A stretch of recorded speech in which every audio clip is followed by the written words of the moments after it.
Boker Tov.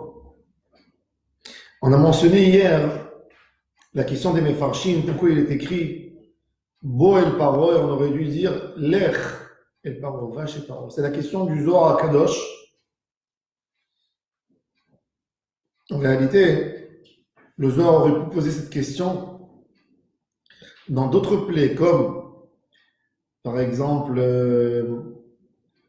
la plaie de Tzfardéa de la grenouille, ou le Dever aussi. Akadosh Baruch Hu a dit à Moshe Bo el Paro, il n'a pas dit Lech el Paro. Donc pourquoi le Zohar Kadosh a posé cette question ici dans notre paracha, il n'a pas posé cette question avant. Le Zohar dit que Kadosh Baruch Hu a fait rentrer Moshe Rabbeinu chambre après chambre. Et là on va parler d'un sujet profond, l'explication de Rabbi Tzadok HaKohen de Lublin dans Pri Tzadik. C'est quoi le rôle des 10 plaies?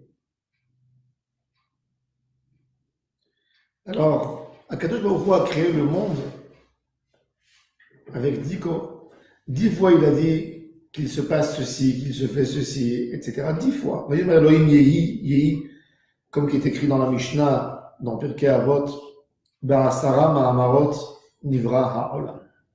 10 fois Dieu a dit ça et ça s'est créé 10 fois. On a 10 sphères de Kedusha. 10 sphères. Qui commencent par le Keter et qui finissent par la Malchut. Keter, Chochma, Bina, Chesed, Gvura, Tiferet, Netzach, Hod, Yesod et Malchut. Ce sont les 10 sphères que Kadosh Baruch Hu dévoile sa lumière dans le monde avec ses sphères. Chaque sphère a sa quantité, sa qualité de lumière. Et c'est très intéressant parce qu'on va avoir, suite à ces 10 fois que Dieu a voulu créer le monde, on a 10 sphères, on va y avoir 10 plaies, on va avoir 10 commandements. Oui. Et chaque fois, le chiffre 10, il revient. Le chiffre 10, il est lié à la Kedusha. On ne peut jamais faire une prière s'il n'y a pas 10 personnes. On ne peut pas lire des textes sacrés s'il n'y a pas 10 personnes. Ce qui est très intéressant, c'est aussi le partage des plaies. 7 plaies ont été mentionnées par Parasha qu'on a lu la semaine dernière, Parashat Vayera. On a mentionné Dam, Tzfardéa, Kini, Marov, Dever, Shechin, Barad. Et là, on passe aux 3 dernières plaies qui sont Arbé, Rocher, Bechorot. Pourquoi la Torah elle a partagé, elle n'a pas mis toutes les plaies en une seule paracha? Pourquoi elle a partagé? Pourquoi ces 3 plaies? Puisqu'on sait aussi que le barad, la graine, est liée plutôt aux ces 4 dernières, comme il a fait le compte Rabbi Yitzhak Abrabanel. Rabbi Yitzhak Abrabanel, il nous a dit qu'il a pris l'acronyme que Rabbi Yehuda a donné, Detzach, Radash, Be'achav. Il a montré que ce sont 3 caractères différents des plaies. 3 premières, 3 deuxièmes, 4 dernières. Mais là, on a séparé entre la première des 4, qui est dans Parashat Vayera, et là, on va avoir Arbé, Rocher, Bechor. Les sphères, alors c'est très intéressant dans les sphères, que Kadosh Baruch Hu fait descendre la lumière. Les sphères, plus elles sont en haut, elles sont plus pures. Plus elles descendent en bas, elles sont plus épaisses, moins fines. Et la Malchut, nous, on est dans un monde où que tellement c'est épais, à tel point qu'on n'arrive pas à voir forcément la lumière. Et c'est ce qui nous fait toutes ces épreuves dans ce monde, tous les problèmes, on n'arrive pas à dévoiler la Kedusha. Donc nous, on va, depuis le bas, on essaye de monter vers le haut. Explique Rabbi Tzadok HaKohen de Lublin que les sept dernières sphères, depuis Chesed, Gvura, Tiferet, Netzach, Hod, Yesod, Malchut, ont la forme d'un homme, d'ailleurs, comme quand on lit celui qui lit Patach Eliyahu, on voit comment Eliyahu Hanavi a partagé les sphères selon les membres du corps. Les 3 premières, Keter, Chokhmah et Bina, sont des choses spirituelles qu'il y a dans le corps. Mais on ne voit pas dans la forme du corps. Toutes les autres sphères, les sept dernières, sont des sphères qu'on voit. La forme d'un corps, la forme d'un homme. Les 7 premières plaies sont considérées par rapport aux 7 dernières sphères.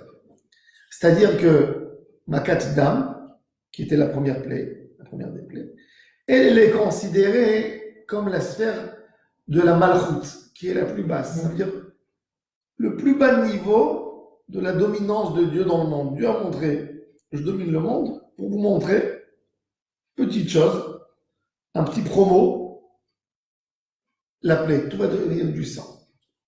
Le monde est à moi. C'est moi le monde. Ça, c'est la plaie par rapport aux sphères. Plus on va monter, Sfardéa, c'est quoi? C'est Yesod. C'est avant la Malchut, on a la sphira du Yesod. Le Sfardéa, d'après le Zohar, il est écrit dans les liens du Yesod. C'est Midatif Eret, c'est la Gdusha de Yosef, de Yaakov Avinu.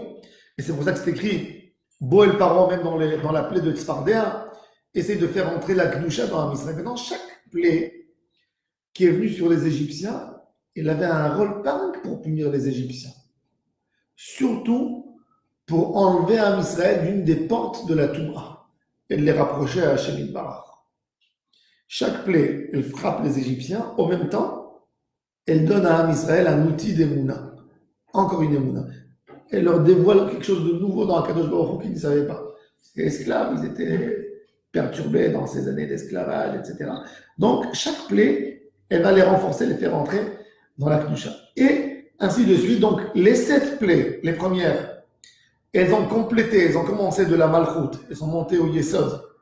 Oui, du Yesod, elles sont parties au Hod, du Hod au Netzach, du Netzach à la Tiferet, de la Tiferet à la Gvura et de la Gvura au Chesed. Maintenant, on va avoir les 3 dernières dans notre paracha. Elles vont atteindre un but exceptionnel. Keter Chochma Bina. On va voir alors, le Keter, c'est Bechorot. La couronne. C'est quoi la première chose que l'homme, quand un homme a voulu se marier, le but du mariage, c'est réaliser une pensée de mettre des enfants dans le monde. Donc, le premier enfant, c'est le premier fruit qui va sortir de la liaison entre l'homme et sa femme, ce qui est dans sa pensée. Donc, la pensée, elle va être réalisée avec le Bechor, l'aîné. C'est le Keter. C'est la première lumière qui vient dans le monde. Et c'est pour ça que c'est lié à Makat Bechorot. Après le Keter, on a la Chokhma. La Chokhma, c'est la sagesse. C'est quoi la sagesse? C'est ce qui te donne la lumière dans l'obscurité, savoir la distinction entre les choses, ne pas confondre une chose dans l'autre. Ça, c'est le plus bas niveau de la sagesse. Dans la sagesse, il y a tellement d'étapes et tellement à l'infini de sagesse, mais le but de la sagesse, c'est d'éclairer le monde. Équivalent à ça, on va avoir la plaie de l'obscurité, Rocher. Pose la question, Rabbi Tzadok HaKohen de Lublin, si tu dis que tous les 10 plaies sont liées aux 10 sphères, la Makat Arbé, le Arbé, la sauterelle, elle est liée à quoi dans les sphères? Normalement, elle est liée. Si on dit que c'est les 10 sphères, donc elle est liée à la Bina. Bina, c'est dans le cœur. Comment la sauterelle va faire un tikkun de la Bina?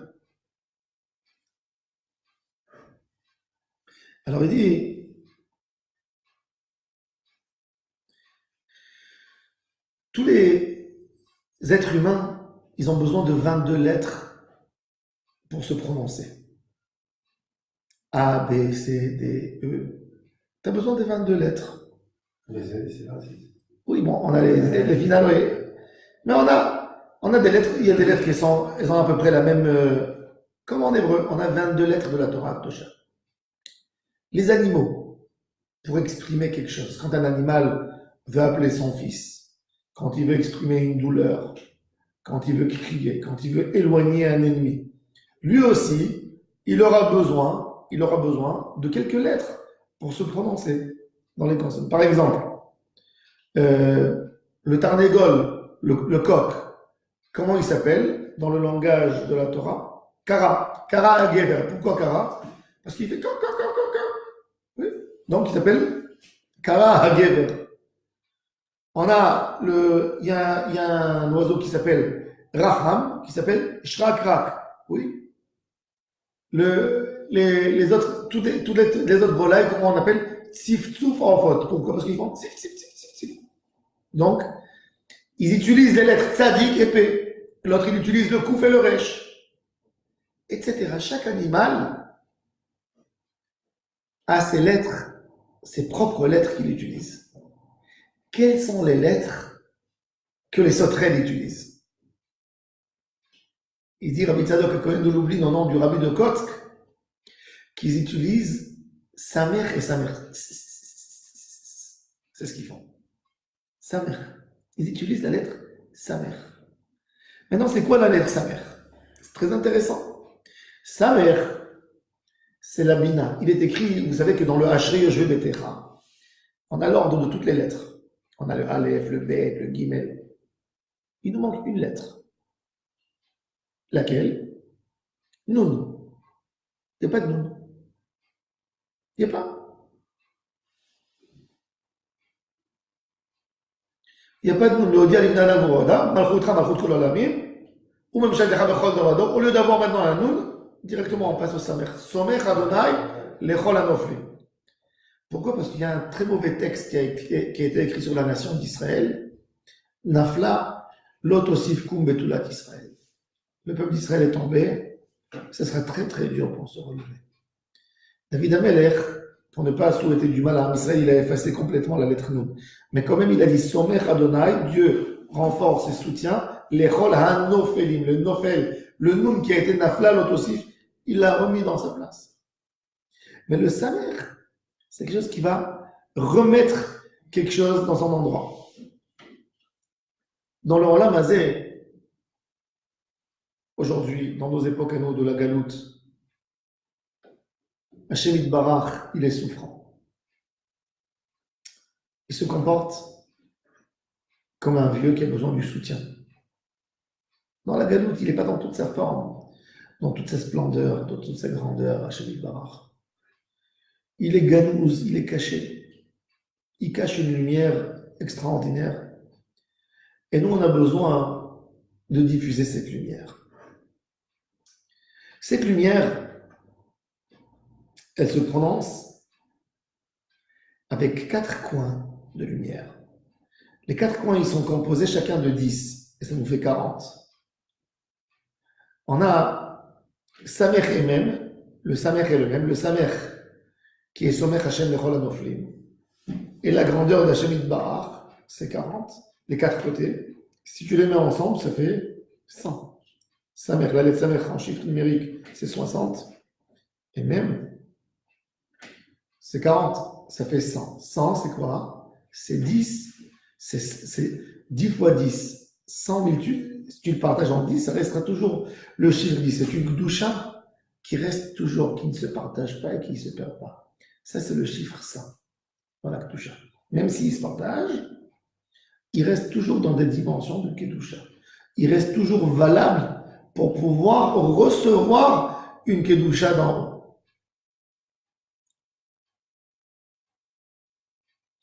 Akadosh Baruch Hu, il dit, viens chez Pharaon, Bo el Paro, rentre, chambre à l'intérieur d'une chambre, qui a ata ichbati et libo.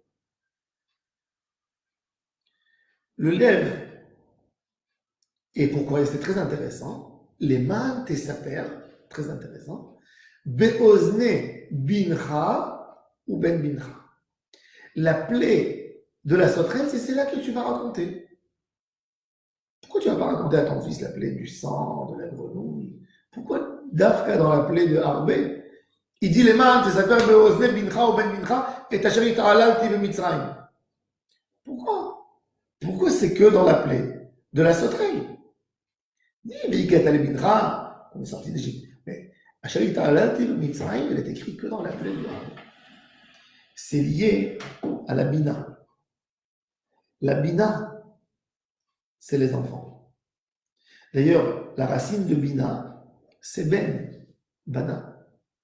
Ben, c'est de la construction. Un homme, pourquoi il investit tellement dans ses enfants? Pourquoi on investit tellement? On travaille, on se tue pour nos enfants. Pourquoi? Tant que mon fils existe dans ce monde, j'existe, même si je ne serai pas là. Tant qu'il y a ma descendance, il y a quelque chose. Il y a mon ADN qui est là. Il y a un comportement que j'ai laissé. Il y a quelque chose qui est transmis. C'est pas pour rien que l'enfant il suit son père, qui veut ou qui veut pas. Il retrouve les goûts de son père, le caractère de son père, tout. Il reprend. Pourquoi? Parce que le Abba, il donne dans le Ben. La sphère de Bina, c'est ce qui est transmis du père au fils dans la Bina. Et c'est pour ça que c'est lié d'Afka la Bina à Makat Arbe. Et c'est pour ça qu'à propos de Bina, il est écrit les Man Tesaper Beozne Bincha ou Ben Bincha. Et Tachari Ta'alalti B'Mitzrayim. La Bina, c'est un terme. C'est quelque chose de caché. C'est caché, mais c'est pas tant caché. C'est quelque chose qui va donner une profondeur. Alors le prophète Joël, oui, le prophète Joël, quand il parle à Israël à l'époque de Joël, il y avait des sauterelles terribles qui ont dévasté tout Israël. Les agriculteurs ne pouvaient plus tenir, ils n'avaient plus de quoi manger. La sauterelle est venue détruire tout Israël. Et le prophète Joël, il promet à Israël que s'ils feront Teshuvah, Akadosh Baruch Hu va éloigner la sauterelle d'Israël. Alors qu'est-ce qu'il a dit, Hachem, sur la sauterelle? Comment elle est appelée dans les paroles de Joël? Ve'et hatzefoni archik me'alechem. Je vais vous éloigner le tzfoni qui est la sauterelle. Mais nos sages, dans la Gemara, dans le traité Souka, dans Daf Nun Bet, il dit que le Yetzer Hara, il s'appelle aussi tzfoni. Celui du Nord. Celui du Nord. Le monde occidental, il est toujours dans le Nord. Oui. La plus grande Yetzer Hara, la plus grande Tum'a de cette galoute, elle arrive du Tzafon. La Ta'avat Mamon, comme le dit Rabbeinu, dans l'écouté Moharan, Mitzafon, il y a été Zahav. Tout le Ta'avat Mamon est lié toujours du côté de Tzafon. Cette envie d'argent, cette envie de matérialisme. Et ça, c'est le Hikar du Yetzer Hara. Et il dit quoi? La Bina, c'est quoi maintenant le Inyan du Harbe? Le Inyan du Harbe, quelque chose où te montre comment il peut amener une bracha ou une klala de tous les côtés du monde. Ça veut dire tout l'ishtadut de l'homme, ce qu'il fait dans la vie. Un homme pense, qu'est-ce qui peut me détruire? Un homme a monté un dossier dans la bourse et il a acheté des actions dans toutes les sociétés. Il dit, c'est du costaud. Même si c'est là, elle tombe, j'ai l'autre, j'ai l'autre, j'ai l'autre, j'ai l'autre, j'ai l'autre. C'est s'installer dans le Olamazé. S'éloigner d'Hachem Barach. C'est exactement ce qu'il a fait Paro Melech Mitzrayim. L'Égypte était entourée d'une muraille, personne qui pouvait rentrer sans permission et personne qui pouvait sortir. C'est-à-dire, on leur dit, vous n'avez rien besoin de chercher. Vous avez tout, vous êtes protégés jusqu'à la fin des temps. Et Hachem Barach a dit non. Parce que le Hikar, le Tachlit de la Avodat d'Hachem, c'est dans la Bina, dans la Hitbonenut. V'Hitbonenut Chasdei Hachem. La Hitbonenut. Et la Hitbonenut, c'est la seule chose qu'un père peut donner à ses enfants. On sait que Chokhmah, c'est la Avin Davar. Bina, c'est Davar mitoch Davar. C'est le fils qui sort du père. Si tu as obtenu en toi, dans ton cœur, la Bina, ton fils, il va voir sur toi. L'enfant, c'est le miroir de son père. Quand l'enfant, il a un comportement, il montre, il dévoile un comportement, le père se met en colère. Pourquoi? Parce que l'enfant a fait sortir quelque chose qui est du père. Il l'a mis dehors, il a fait sortir le fruit. C'est ce que tu as semé. Tu as semé, c'est sorti. C'est le résultat. Ça, c'est les mains. Et maintenant, donc le Inyan, justement, comme il dit Rabbi Tzadok HaKohen de Lublin, il dit que le tikkun de la sphère qui s'appelle Bina, c'est quoi? C'est Makat Arbe. Arbe, c'est la Bina, C'est la Bina, et de là-bas, on va monter à Chokhmah, à l'obscurité, et après, on va faire le tikkun du Ben Bechor. On va remettre la lumière dans le Keter pour qu'elle redescende de nouveau à éclairer mieux. Quand Israël a compris, avec les Makat Bechorot, que Hachem Barach, en haut, Bni Bechori Israël, la Makat Bechorot, elle a dévoilé qu'Akadosh Baruch Hu a créé le monde pour Am Israël. Que le résultat de la liaison entre Dieu et le monde, c'est pour en faire Am Israël. Exactement l'aîné, comme l'aîné qui sort. Pourquoi on aime toujours le fils aîné? Parce que le fils aîné, c'est la première volonté du père qui s'est montrée, qui est sortie. Avec sa liaison avec sa femme, première volonté de vouloir faire une famille, de vouloir faire des enfants, c'est exprimé dans l'enfant. Ça, c'est le tikkun, et c'est ce qu'il dit le Zohar à Kadosh. Que les Esser Sphirot, ils sont métaknim, Am Israël, chaque Sphira de sa manière. Baruch Adonai, là, on a parlé des choses profondes, mais on peut approfondir de temps en temps pour dévoiler des grandes choses.